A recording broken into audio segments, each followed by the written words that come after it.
Do you ever stop and wonder, who's really in charge here, me or my dog?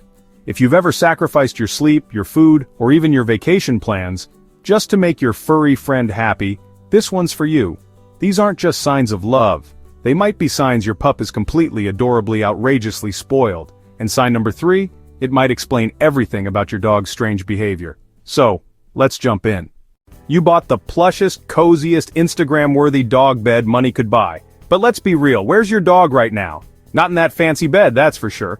Nope, they're sprawled out on your bed, maybe even drooling on your pillow. Sound familiar? And when it's finally your turn to sleep, you're left clinging to the edge, hanging on for dear life like you're auditioning for a mattress commercial, except you're the before shot. Ever wonder how you became the guest in your own bed?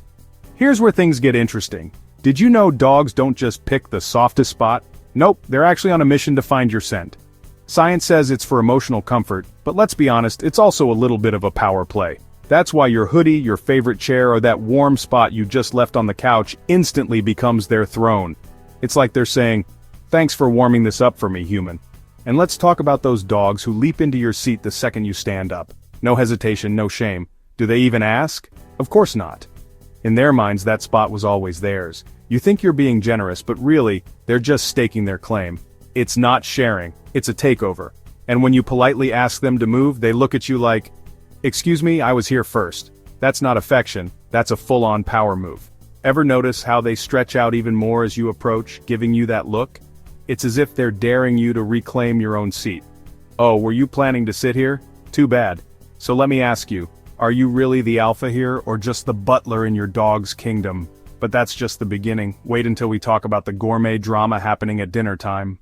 Dogs will eat anything, right? Or so you thought. But suddenly, your dog's got you wrapped around their little paw. Remember when you first caved and tossed a little chicken on their kibble? It felt harmless. Just a treat, right? But then, the chicken became a requirement. Suddenly your dog's a 5-star food critic and plain kibble? Not on their menu. Now you get the look. You know the one. Head turned, nose in the air, eyes that say, excuse me, where's my gourmet meal? It's not about flavor anymore. Oh no. This is a power play, and you're losing. Ever notice how your dog snubs food they used to love? It's not because they're suddenly a connoisseur, it's because they know you'll cave and bring out the good stuff. And let's be honest, how many times have you given in? Every single time. Who's training who here? Here's a secret. Some owners admit to faking it, pretending to sprinkle magic seasoning over the food. And guess what? The dog falls for it. Who knew dogs were such suckers for a little drama? Why does it work? Because your dog believes you're performing a culinary miracle just for them. The ritual becomes the reward. It's not the food, it's the show. But here's the twist. This picky act can actually lead to health problems and some seriously bad habits. Worried your dog will starve? Don't be. They're masters of the waiting game. Vets agree. If your dog is healthy, they'll eat when they're truly hungry. No Oscar-worthy performance required. So next time you're tempted to splurge on gourmet lamb bites, ask yourself, are you feeding your dog, or just your own guilt? But tantrums aren't just for toddlers. Get ready for the ultimate drama queen moment in the next sign. Ever told your dog no, and immediately regretted it? Suddenly it's like you've unleashed a furry drama queen. The whining starts, the barking gets louder, there's a paw on your knee, a sigh so dramatic you'd think you canceled Christmas. Sound familiar? You try to stand firm, but those eyes, it's like they've mastered the art of emotional blackmail. And get this. Science says your dog is basically a 2-year-old in a fur coat. That's right, the same level of cleverness, the same urge to test every single limit. So what do toddlers do best? Push boundaries. And your dog? Oh, they're experts. Remember that one time barking got them a treat? You can bet they'll try it again. And again. And again. Next thing you know, it's louder, cuter, more desperate. You're in the middle of a canine performance worthy of a standing ovation. Some dogs even fake injuries. Yes, you heard that right. Oscar-level acting, just for your attention. One owner told me their dog limped around the house until the leash came out. Suddenly it's a miracle. Instant recovery. Who needs Hollywood? And if you give in, oh, the tantrums just get bigger. You've just raised the stakes. Suddenly every no turns into a full-blown negotiation. Who's the boss now? But here's the secret. Pick one rule and stick to it. Only reward calm, collected behavior. You've got this. It's tough, I know. Those sad eyes could melt steel. But you're not being mean. You're building trust, one no at a time. But if tantrums don't work, don't worry. Dogs have another weapon, supernatural treat-sensing powers. Your dog knows. You reach into your pocket, barely move an inch, and boom, they appear. It's like they've got a sixth sense, right? You think you're being sneaky, but their treat radar is on full blast. Did you know their noses are 40 times more powerful than yours? That salmon biscuit in your pocket? They clocked it before you even remembered it was there. But here's where it gets hilarious. Spoiled dogs don't just wait for treats. Oh no, they orchestrate the whole show. One dramatic paw wave. You know the move. Suddenly you're the butler in your own home. Or that classic head tilt. Adorable, right? But let's be honest, it's a Jedi mind trick. You're powerless. And then, the piece de resistance. A perfectly timed whimper. Who can resist? Suddenly, you're handing over treats like you're working a drive-through window. Admit it, they've trained you. Not the other way around. Some dogs even fake obedience. Ever seen your pup do the world's fastest sit, then shoot you a look like, well, where's my treat? That's not training, that's pure manipulation. Who's the real boss here? So how do you flip the script? Make treats special again. Save them for real victories, like coming when called or staying cool when chaos erupts, or when they finally master that new trick you've been working on for weeks. Because if every moment is a treat moment, nothing feels special. And let's face it, your dog deserves to feel like a champion, not just a snack machine. Learning something new? Tap subscribe and keep going. But what happens when the reward becomes part of your goodbye routine? You may not realize what that's doing to your dog.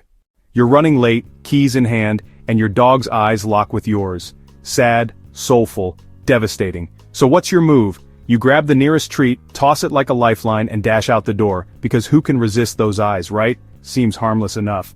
But wait, did you just get played? You've set off a chain reaction, my friend. A habit loop worthy of a doggy mastermind. Now every time you reach for those keys, your dog's already plotting. What's my parting prize today? And if you come home empty-handed, oh, the drama. Pouting, protest peas, maybe even a shredded sock. Revenge, canine style. Before you know it, your quick fix turns into full-blown anxiety. Who knew a simple treat could spark so much chaos? Suddenly your comings and goings are all about objects, not you. Is that really the connection you want, or just clever conditioning? Time to flip the script. Ready for a plot twist? Next time, skip the treat. Give your dog what they really want, your attention. Try a belly rub, a walk, or even a goofy reunion dance. Trust me, your dog will love it. That's the stuff they truly crave. Speaking of things we don't need, wait until you see what your dog's wearing for the third time this week. They don't walk anymore, they strut. Outfits for every season. Booties for the rain, sunglasses for the sun. Wait, is that a matching scarf? Who's the fashion icon now, you or your dog? And let's talk costumes. You've got a Halloween wardrobe for your pup that could fund a small vacation. Admit it, you've spent more on their outfits than your own. But hey, keeping your dog cute and clean, that's just good parenting, right? Still, have you ever noticed that look your dog gives you when you pull out another sweater? Is it style or silent protest? Sure, some dogs tolerate the fashion show, but deep down are they dreaming of a nudist lifestyle and grooming, oh, the spa days, necessary? Absolutely. But a $70 blowout and a blueberry facial? Who's really enjoying that, you or your dog? Be honest, sometimes it's more about your bragging rights than their comfort.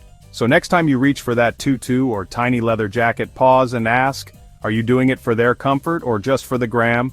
But the ultimate sign your dog is spoiled? You'll cancel your trip if they can't come. And we've all done it. You finally get a break. Sun, sand, spa. But wait, just as you're about to relax, a thought crashes in. What about the dog? Suddenly your dream vacation turns into a canine conundrum. Next thing you know, you're frantically Googling pet-friendly hotels. Forget 5-star resorts, does it have a dog bed and restaurants? If there's no doggy patio, it's a hard pass. Who knew your pup had such refined taste? Some folks even cancel their trips altogether, all because their furry friend isn't on the guest list. That's love, that's loyalty, or is it just a little bit over the top? Be honest, have you ever looked at your dog and thought, who's really in charge here? Maybe you're not just a pet parent, maybe you're the assistant. But here's the thing, while your dog loves being with you, they're also totally capable of chilling solo for a while. Yes, really. With a little prep, a good sitter, or a trusted friend, your pup will be living their best life, even without you. So, are you pampering your pooch? Or is your dog pampering you? Or maybe, just maybe, you're a little emotionally attached too. Deep, right? And speaking of love, if your dog is this spoiled, wouldn't you want to learn how to love them the right way?